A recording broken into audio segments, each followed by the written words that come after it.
पर करनी बख्श कहे मोको मरणो मंजूर पर नपुंसक होके मोहे घूमणो मंजूर ना। कि मैं तो हूँ तुरंग सुनो भूपत जवान जू को डाटू अरी डटन को जामे कछु कूर ना। डॉक्टर अजीत सिंह जी राव हमारे साथ हैं और राव साहब के बारे में बता दूं, आप घोड़ों के ज़बरदस्त पारखी हैं और अश्व साहित्य के आप एक कह सकता हूं कि आपको बहुत अच्छी ज्ञान है अश्व साहित्य के बारे में। तो डॉक्टर साहब, सबसे पहले तो हमारे चैनल पर आपका स्वागत है।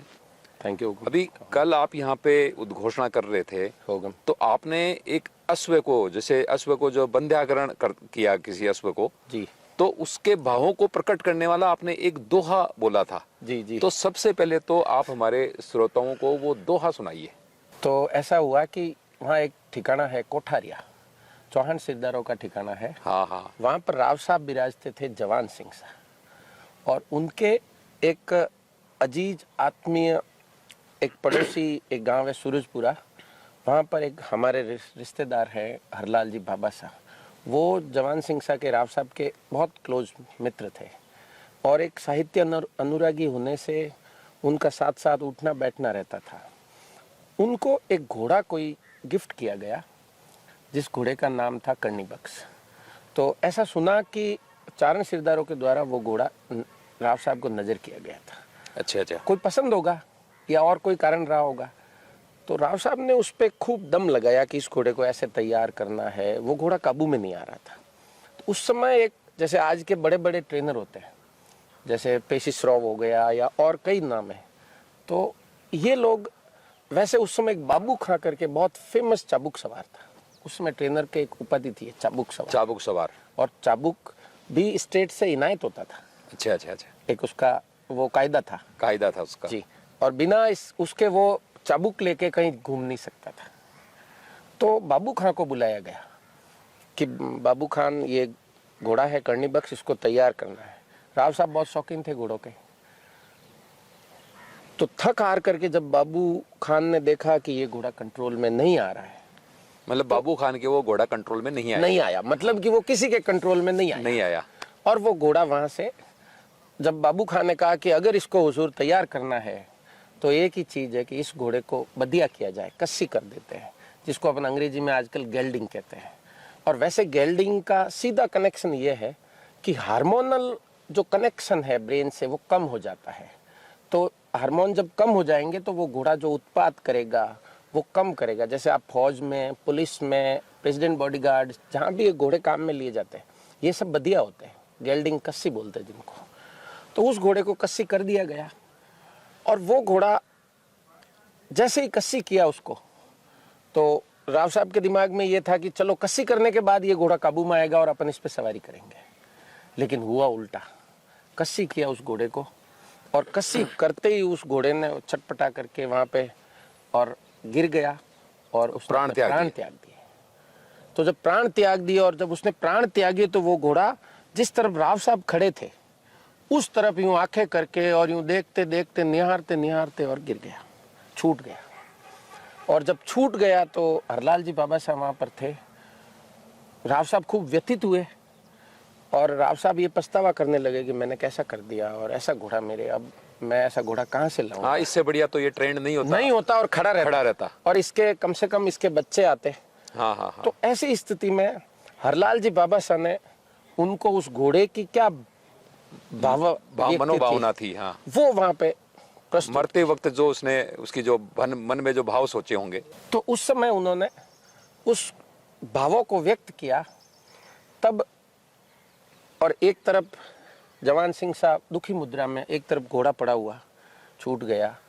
तो उस दृश्य में उन्होंने अर्ज की राव साहब से कि घोड़ा क्या कह रहा है कि मैं तो हूं तुरंग सुनो भूपत जवान जुको डाटू अरी डटन को जामे कछु कूर ना।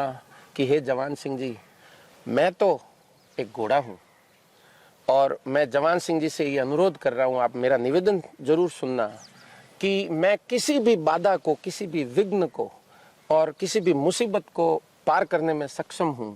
आपने मेरे साथ क्या कर दिया, ये आपने मुझे इस लायक समझा क्या कि मैं तो हूँ तुरंग सुनो भूपत जवान जू को डाटू अरी डटन को जामे कछु कूरना, कि इसमें कोई दो राय नहीं है कि मैं कोई भी बाधा पार कर सकता हूँ।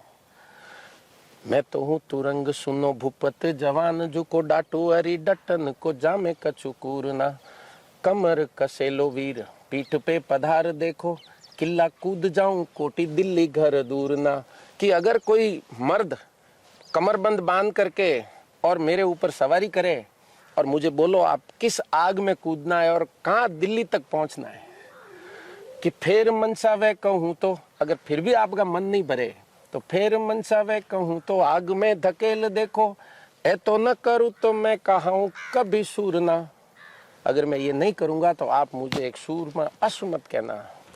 और करनी बख्श कहे मोको मरणो मंजूर पर, नपुंसक होके मोहे घूमनो मंजूर ना, कि इस घोड़े ने कहा है कि मुझे नपुंसक होकर के गेल्डिंग होकर के और दुनिया में घूमना पसंद नहीं है, ये पसंद नहीं है, और इसलिए मैं अपने प्राण त्याग रहा हूं।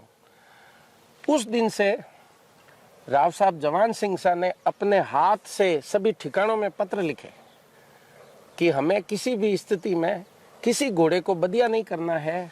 और उसके बाद अगर आपने देखा हो तो ये बदिया शब्द हम जो भी जागीरदार कम्युनिटी है उनके वहां पर न तो इसको काम में लिया जाता था, न उस घोड़े को देखा जाता था, न उसको पाइगों में रखा जाता था। मेरे पास अभी इतने घोड़े हैं, लेकिन एक घोड़ा कहीं से ऐसा घोड़ा मेरे पास आ गया। बाकी कभी हम भी प्रिफर करते हैं कि हम अभी तक नहीं करवाते, क्योंकि तो उस घोड़े को भी आप अलग से रखते हैं?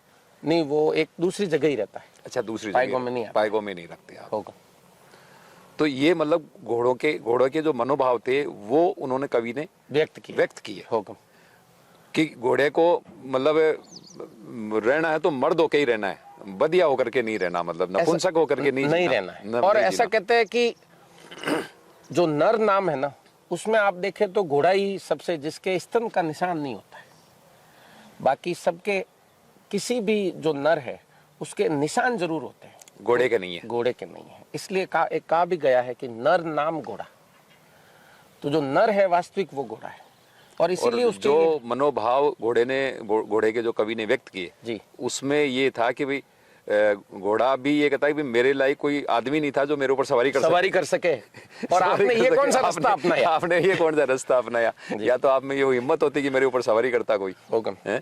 तो देखिए, ये हमने आपको ये घोड़ों की बात बताई है। ये इस तरह के बहुत किस्से हैं जो हमारे यहाँ पर राजस्थान के अंदर गांव-गांव के अंदर बिखरे पड़े हैं। बस इनको कोई सहेजने वाला और आप तक पहुँचाने वाला चाहिए। हमारी कोशिश रहेगी कि हम इसी तरह के किस्से आपको फिर सुनाएं। तब तक बने रहे हमारे साथ। धन्यवाद।